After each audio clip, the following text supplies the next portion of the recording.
Gloria a Dios, aleluya. ¿Cómo está el pueblo de Dios en el día de hoy? Entonces, gloria a Dios. Gloria a Dios. Bendito y alabado el Señor. Puede sentarse, hermano. Gloria a Dios, mi Dios. Hermanos, hoy deseo iniciar el servicio con un chiste.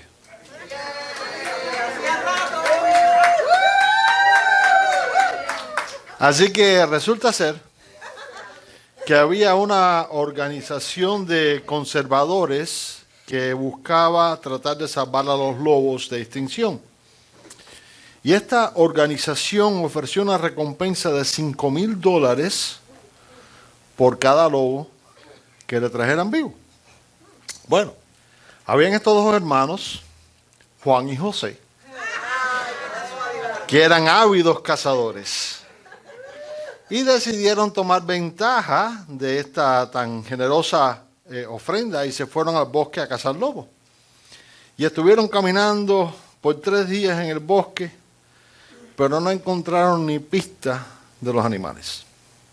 Y ya era tarde en la 4ª noche y ambos se acostaron a dormir bajo las estrellas. Y pasaron unas horas y Juan se despertó cuando escuchó un ruido. Y cuando miró a su alrededor, vio que estaban rodeados de lobos feroces. Los ojos de los lobos brillaban rojo por el fuego de la fogata. Y algunos ladraban y otros gruñían y enseñaban sus colmillos afilados. Y se iban alentando o se iban acercando lentamente, dando pasos lentos hacia ellos. Y Juan, cuando vio esto, de manera muy lenta, se hizo así, tocó a su hermano, dijo: José, despierta, que vamos a ser ricos.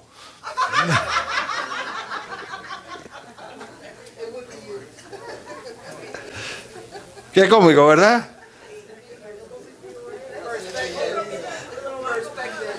Una cosa muy positiva, ¿verdad? ¿Y por qué les hice este chiste, hermano? Hermano, les hice este chiste porque existen muchos cristianos que se encuentran en la misma situación que Juan y José. Se encuentran rodeados de lobos que están listos para atacarles.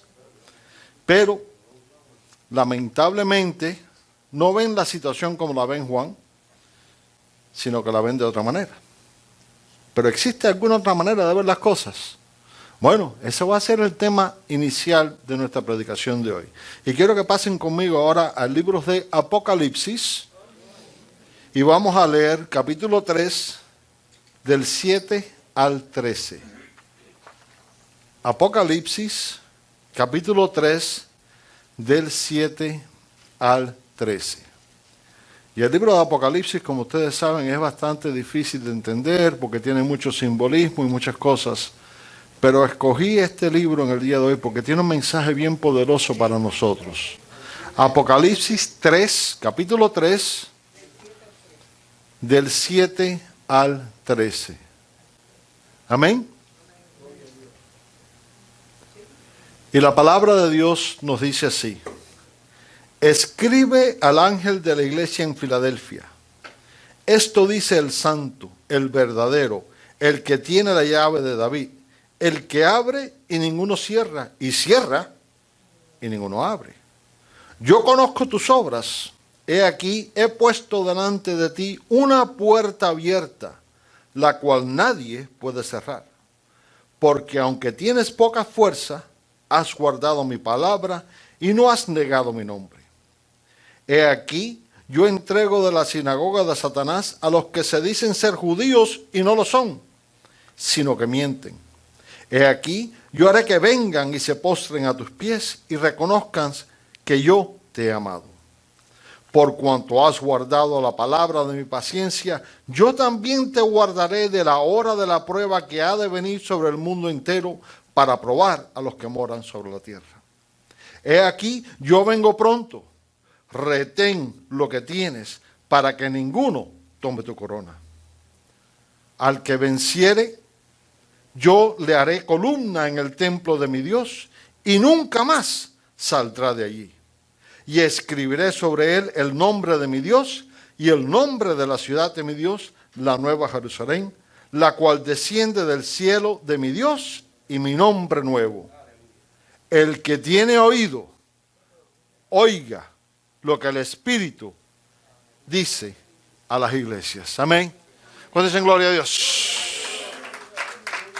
Y ahora, Filadelfia, hermanos, es necesario que tengamos un conocimiento histórico acerca de esto. Amén. Como todos ustedes saben, yo siempre digo, vamos a hacer un breve repaso histórico.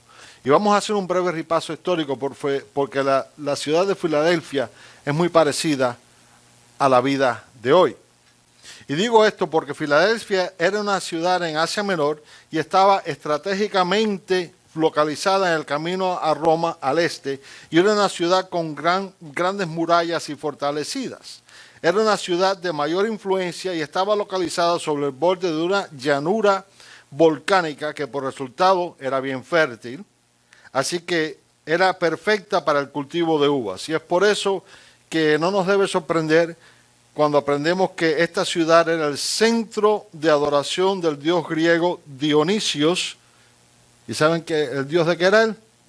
Del vino.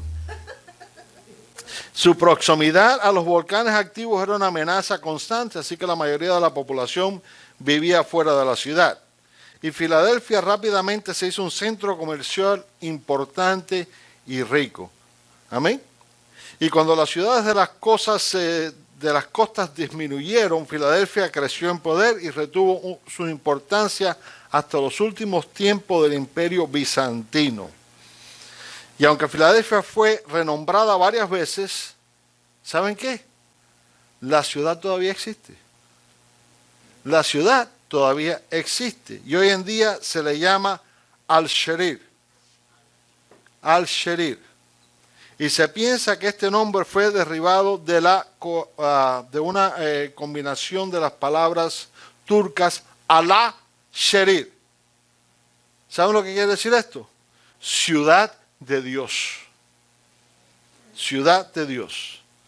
¿Tienen un entendimiento ya de lo que es la Filadelfia? Pueden ver algunas cosas parecidas a las ciudades modernas de hoy, especialmente aquí en Miami. Bueno, yo sé que algunos están diciendo, bueno, pastor, pero todo esto está muy bueno, pero ¿para qué yo tengo que saber esto? Bueno, hermanos, vamos a ver si esto es verdad o no.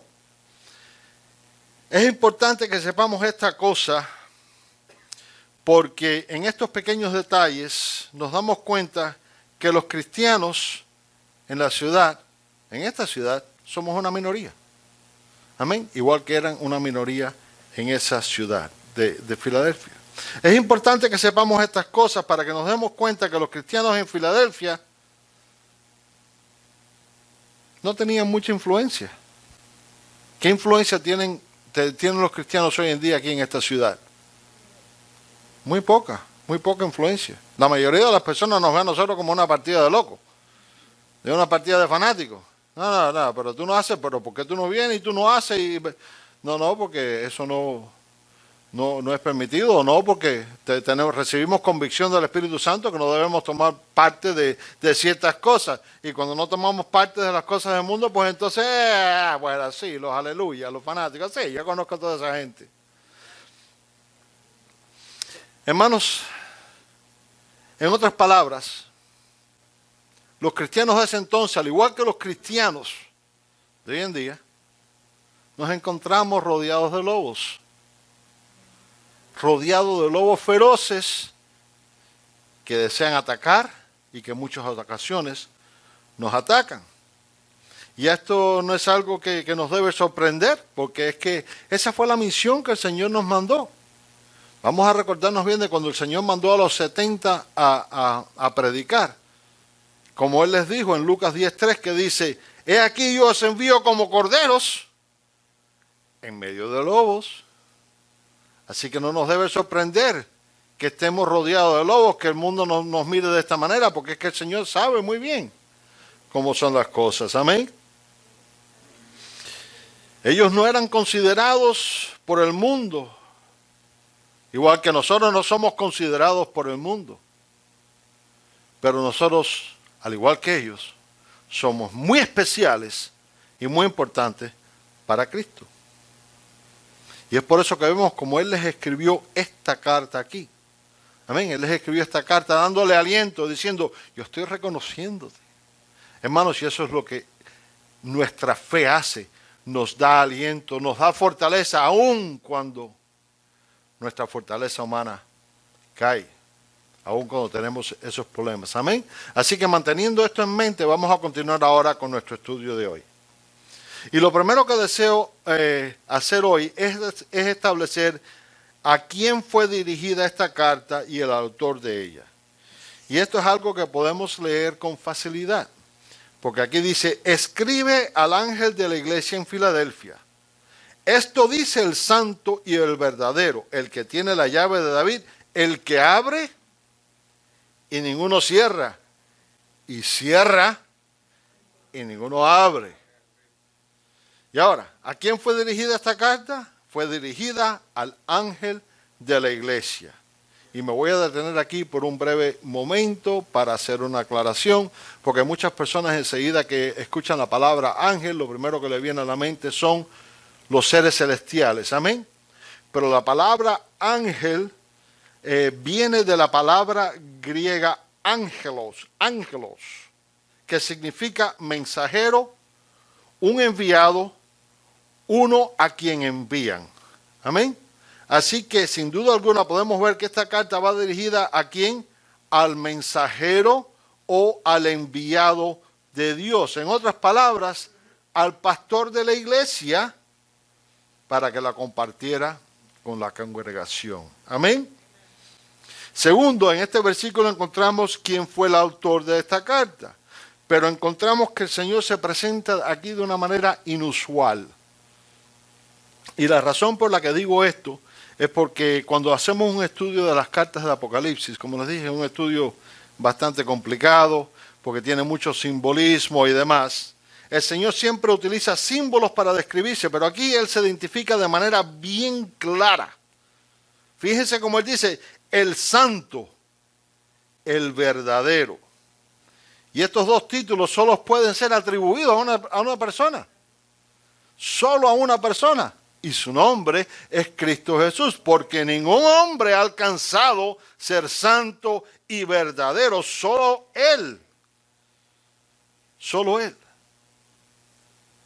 Así que, sin que quepa duda alguna, hemos podido establecer a quién fue dirigida la carta y quién fue su autor. ¿Amén? Bueno, vamos a continuar examinando ahora la carta a la iglesia en Filadelfia y el significado tan grande que tiene para nosotros hoy en día. Y como pudimos establecer con nuestro breve repaso de historia, la iglesia en Filadelfia para muchos era algo insignificante. Eran una minoría dentro de esta gran ciudad y poderosa. Y debido a su localidad y al pueblo que les rodeaba, yo estoy seguro que los cristianos de esa iglesia tuvieron que pasar por tremendas dificultades. Amén. Difíciles. Estoy seguro que ellos se encontraban rodeados de lobos, listos para atacarles. Pero no obstante las situaciones que ellos pasaron, ellos se mantuvieron fiel a Dios. Y esto es algo que Jesús reconoció. Y es por eso que aquí vemos que Él dice, yo conozco tus obras. Dile a la persona que tienes al lado, Jesús conoce tus obras. Dice, he aquí he puesto delante de ti una puerta abierta, la cual nadie puede cerrar. Porque aunque tienes poca fuerza, dile a la persona que tienes al lado, tienes poca fuerza.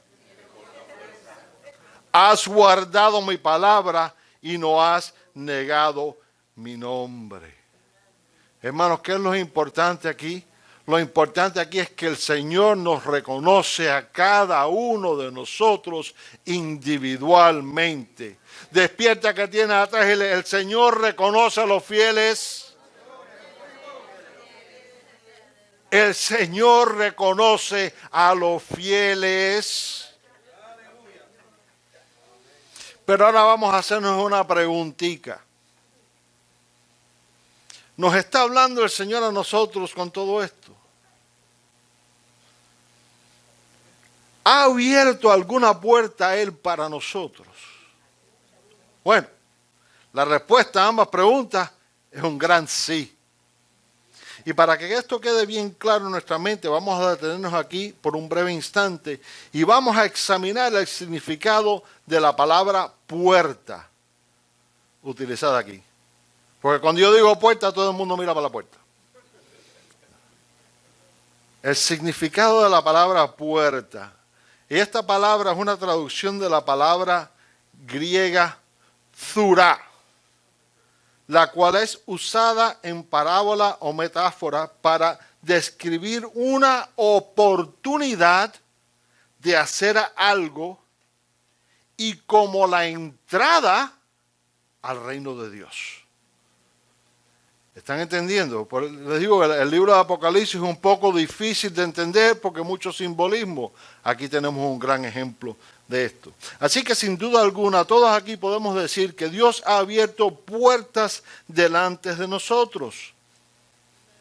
El problema que existe es que en muchas ocasiones las personas no se dan cuenta de las puertas que Jesús abre. Pero aquí Jesús nos habla en el día de hoy para recordarnos lo más importante que Él ha hecho por nosotros.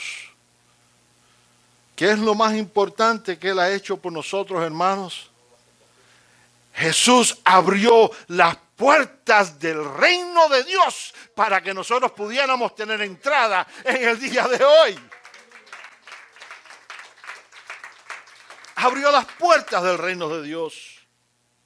Hermanos, y porque no hemos negado su nombre, porque le hemos aceptado, Él ha abierto las puertas de este reino. Jesús es el único que las pudo abrir y Jesús es el único que las puede cerrar. Pero cuando le somos fieles, cuando nos mantenemos firmes en la fe, la bendición no se detiene con solo abrir la puerta del cielo. Al igual que Él abrió las puertas del reino de Dios, hermanos, Él también ha abierto puertas para nosotros aquí en la tierra. ¿Puede alguien acordarse de la puerta, de una puerta que el Señor le haya abierto? Quizás algunos digan, bueno, el Señor en realidad a mí no me ha abierto ninguna puerta porque mira, yo tengo este problema y yo tengo este otro problema y tú no sabes. Y el Señor, la verdad, que no me ha abierto puertas. Pero hermano, si piensas así, te estás equivocando. Te estás equivocando. Tenemos que pensar en el significado de la puerta. Como descubrimos hace un breve momento, una puerta simplemente puesto es una oportunidad para obrar para Dios. Y hay veces que el Señor abre puertas y no las vemos. Porque a diario el Señor nos abre una puerta para cumplir nuestra misión y predicar su santa y divina palabra. Una puerta abierta es la oportunidad que Dios nos da para llevar el mensaje de esperanza y salvación que este mundo tanto necesita.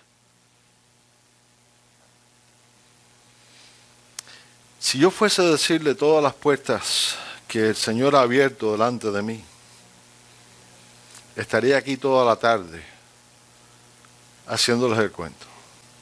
Pero les voy a nombrar solamente las dos puertas más importantes que Él ha abierto, las que tienen más significado para mí. La puerta número 1. Él abrió la puerta para que yo pudiera predicar. Si ustedes me hubieran conocido a mí hace años atrás, yo no podía hablar en público. Les digo, no podía hablar en público. A mí me temblaban las rodillas sonaban más alto que mi voz. Pero el Señor abrió la puerta para que yo pudiera predicar, hermanos. Y la segunda puerta que abrió es que Él abrió las puertas de esta iglesia.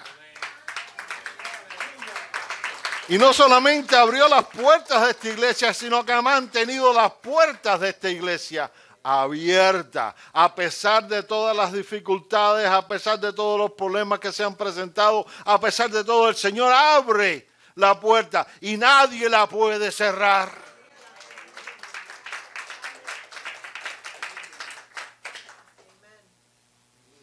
Pero ¿saben otra cosa? El Señor abrió la puerta, pero existe algo que hay que tener. Y eso es valor. Porque que el Señor te abra la puerta, pero tienes que tener el valor de entrar por ella. Hay veces que el Señor abre muchas puertas y no tenemos el valor de entrar por ellas. Y la mayoría de los cristianos o no tienen el valor o están tan preocupados y envueltos con las dificultades de esta vida que simplemente no las ven. No las ven. Y esto siempre se puede atribuir al hecho de que nuestra fe nunca está al nivel que Dios desea que esté. Porque nuestra fe nunca está al 100%. Amén. Nunca está al 100%.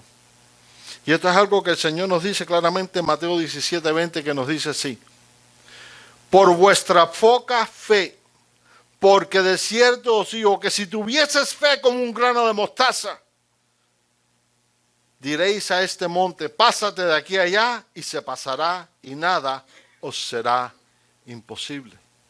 Y yo quiero que notemos aquí, que el grano de mostaza es una cosa pequeñísima. Y el Señor aquí nos dice que si tuvieras fe como un grano de mostaza, esa fe de la que estamos tan orgullosos, esa fe de la que decimos y we brag,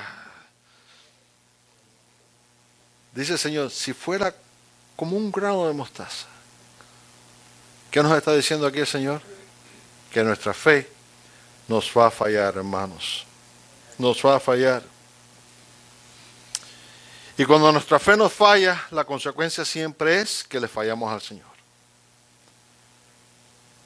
Una gran realidad de vivir en este mundo es que todos tenemos que atravesar por situaciones difíciles. ¿Es así o no es así?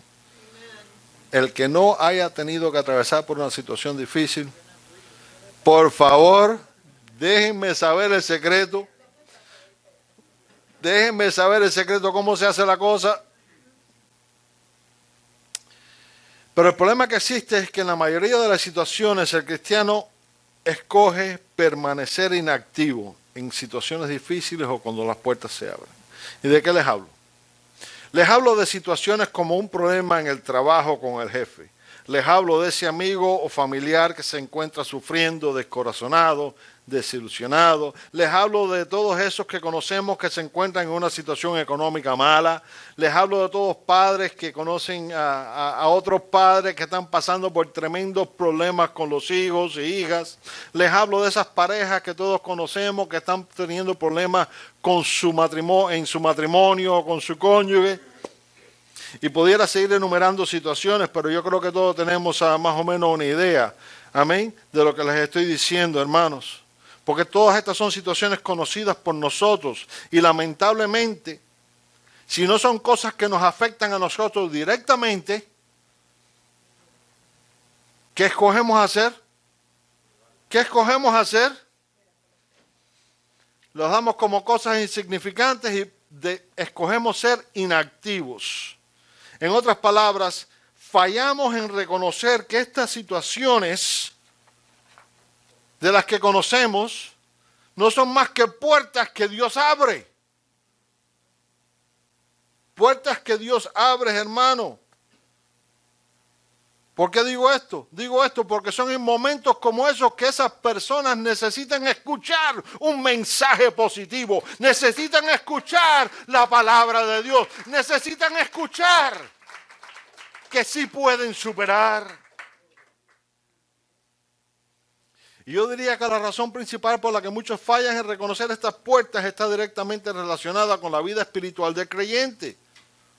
En otras palabras, puede ser atribuida a la falta de oración y dedicación a Dios. Es atribuido a nuestra debilidad espiritual. Y digo esto porque la triste realidad del caso es que la mayoría del pueblo de Dios no toma el tiempo de orar. La mayoría del pueblo de Dios no toma el tiempo de dedicarle tiempo a Dios, de dedicar su vida a Dios. Sino que le dedican 1 o 2 horas a la semana cuando vienen a la iglesia, y eso es si vienen a la iglesia. Pero ¿qué pasó con el resto del tiempo? ¿Qué pasó con nuestra vida de oración, nuestra vida de alabanza, nuestra dedicación a Dios, guardar su palabra? En muchas ocasiones no hacemos esto. Y si no nos fortalecemos en esto, entonces nuestro espíritu cae.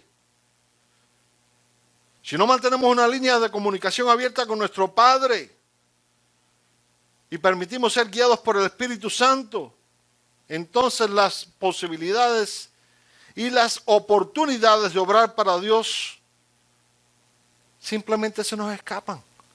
Se nos escapan. Vamos a preguntarnos nuevamente, ¿qué puerta ha abierto Dios para mí?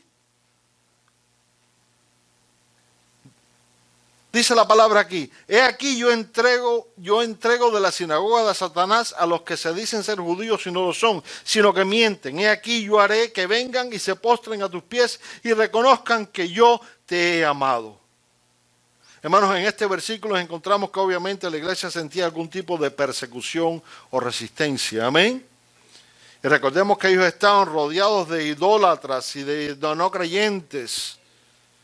Aquí la palabra se refiere a ellos como de la sinagoga de Satanás. Así que aquí en este versículo también encontramos la promesa que Jesús le hizo a ellos y la que le hace a todo creyente fiel que se mantiene fiel a su palabra. Él nos dice, he aquí yo haré que vengan y se postren ante tus pies y reconozcan que yo te he amado. En otras palabras, Cristo les dejó saber a ellos y a todo creyente que no debemos temerle a nada. Aquí Él nos está diciendo que no somos nosotros los que vamos a vencer, sino que Él será. Dice aquí, he aquí yo haré que vengan. Es el poder de Dios el que vence las cosas, hermanos, no nuestra fuerza. Es el poder de Dios que derrota la oposición, es el poder de Dios, hermanos, que nos fortalece. Cuando estamos llenos de fe, cuando somos leales a su palabra, Él también nos promete algo muy importante. Fíjense, dice aquí, por cuanto has guardado la palabra de mi paciencia, yo también te guardaré de la hora de la prueba que ha de venir sobre el mundo entero para probar a los que moran sobre la tierra. Y aquí hay un debate teológico, porque se los voy a decir. Algunos teólogos claman que este versículo habla acerca del rapto de la iglesia, como está descrito en 1 de Tesalonicenses 4, del 13 al 17. Pero otros dicen que este versículo no quiere decir que seremos arrebatados en las nubes, sino que solamente que el Señor nos va a guardar de los tiempos venideros, que van a tener a la iglesia guardada, segura. Un gran debate teológico, pero cualquiera que sea de los dos casos, cualquiera que sea que nos vamos en el rapto o que vamos a permanecer aquí en la tierra, pero guardados, el punto principal dice, yo también te guardaré de la hora de la prueba. Así que pase lo que pase, cualquiera de los dos lados que esté igual, lo importante aquí es que Cristo te hace una promesa, te dice, yo te guardaré. Hermanos, y si Cristo te está guardando, no existe nada que te pueda afectar.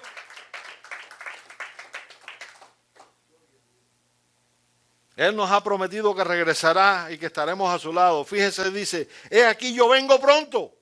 Dile a que tienes al lado, Jesús viene pronto.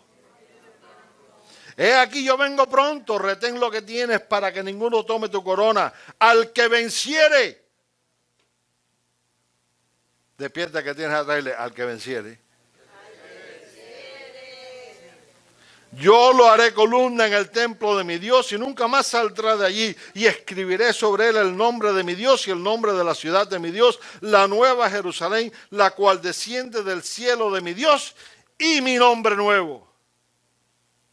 ¿Qué nos dice Jesús aquí? Retén lo que tienes. En otras palabras, no podemos permitir ser guiados fuera de la voluntad de Dios. No podemos permitir que sean arrebatadas las bendiciones que Él nos ha dado. Existen dos promesas para todo aquel que se mantiene fiel y para todo aquel que tiene el valor Dile que tienes al lado, hay que ser valiente. El valor de entrar por las puertas que nos abre. Primero Jesús nos dice, y lo haré columna en el templo de mi Dios y nunca más saldrá de allí. Pastor, pero yo no quiero ser una columna. Porque eso es lo primero que nos viene a la mente, ¿verdad? Una columna. No, pastor, hermano, pero una columna es un símbolo de poder y permanencia. Nuestro Señor le promete a todo aquel que cuida y retiene lo que tiene una posición de poder y permanente en la vida entera. Jesús nos está diciendo que cuando le somos fiel, que cuando hacemos su voluntad aquí en la tierra, entonces tendremos un lugar del cual nunca más tendremos que salir. Y esta es una promesa de seguridad, de permanencia y de poder. Segundo, el Señor nos dice, y escribiré sobre él el nombre de mi Dios y el nombre de la ciudad de mi Dios, la nueva Jerusalén, la cual desciende del cielo de mi Dios, y mi nombre nuevo. Pastor, pero ¿qué quiere decir esto? Hermanos, Jesús nos está diciendo que nos dará 3 nombres. Recibiremos el nombre de Dios, que es un símbolo de pertenencia y posesión. Cuando resistimos, cuando somos fieles, cuando guardamos su palabra fielmente, entonces le pertenecemos a Dios de una manera perfecta y absoluta. Cuando tenemos el nombre de Dios escrito en nosotros, no tenemos que temerle a nada. El segundo nombre que recibiremos es el símbolo de nuestra futura residencia, la Nueva Jerusalén. ¿Cuántos van para allá? ¿Cuántos están en camino a la Nueva Jerusalén? Así que esto nos identifica como ciudadanos del reino de Dios. Amén. Y el tercer nombre es un nombre que nadie sabe. Es un nombre que nadie sabe. Y él todavía no lo ha revelado. Y esto es algo que podemos ver en Apocalipsis 19:12, que nos dice así. Sus ojos eran como llama de fuego y había en su cabeza muchas diademas y tenía un nombre escrito que ninguno conocía sino él mismo. Tenemos 3 bendiciones. El nombre de Dios. ¿Cuántos aquí tienen el nombre de Dios? ¿Saben por qué? Bueno, nosotros todos aquí tenemos un Padre. Amén. Y todos tenemos su apellido. Y todos aquí ya no somos Hernández, González, Vega, Arcia, Ballín. Ahora somos cristianos. Esto es lo que nos une. El nombre de Dios. Somos cristianos. Dile a la persona que tienes al lado, somos hermanos en Cristo. Segundo, la segunda bendición. No vivimos en Hialeah, ni en Miami, ni en West Palm Beach, ni en Fort Lauderdale. ¿Sabe dónde vivimos? Vivimos en el reino de Dios, porque somos ciudadanos del reino de Dios. Servimos al Rey de Reyes y Señor de Señores. Y la tercera bendición es ese nombre que está por llegar. Dios bendice a todo cristiano fiel. Con esto voy a concluir. Hermanos, tenemos que estar dispuestos a pasar por las puertas que Él nos abre. Tenemos que ser fieles a su palabra. No podemos permitir que nada ni nadie se oponga en el camino que Dios tiene para nosotros. Examina tu vida hoy, porque hoy tú has descubierto que la puerta es mucho más que algo de madera o de metal que se abre y se cierra. Amén. La puerta es la oportunidad que Dios abre para ti. Las oportunidades que Dios abre para ti. Y hay personas que dicen, pastor, pero usted no sabe. Usted no sabe que para mí no se me abren puertas. Hermano, pero hay veces que Dios cierra puertas también. Hay veces que cierra las puertas. ¿Por qué? Porque Él sabe que detrás de esa puerta por la que vas a entrar no es bueno para ti. Pero Dios cierra puertas por un lado pero abre por otros. Nunca te desampara, sino que siempre está prestando atención. ¿Qué puerta ha abierto Dios para mí? Examina tu vida y pregúntate hoy. ¿Está mi fe fortalecida lo suficiente para atravesar por esas puertas? Una gran realidad de vivir en este mundo es que estamos rodeados de lobos. Estamos rodeados de lobos. Estamos rodeados de un mundo que odia y detesta lo que nosotros representamos. Pero esto nunca debe ser un obstáculo que nos detenga de predicar la palabra de Dios. La iglesia de Filadelfia seguramente tuvo que atravesar por momentos difíciles, pero ellos se mantuvieron, ¿qué? Fieles a Dios. Y porque ellos se mantuvieron fieles a Dios, Dios abrió las puertas de las bendiciones, puertas que no fueron cerradas. ¿Y por qué digo esto? Digo esto porque la iglesia de Filadelfia aún existe. Y continúan predicando el Evangelio de Jesucristo. Cuando Dios te abre una puerta, solo Él la puede cerrar. Termino ahora con una pregunta. ¿Te encuentras rodeado de lobos o rodeado de oportunidades? El que tiene oído, oiga lo que el Espíritu le dice a la iglesia. Amén. Pongámonos de pie.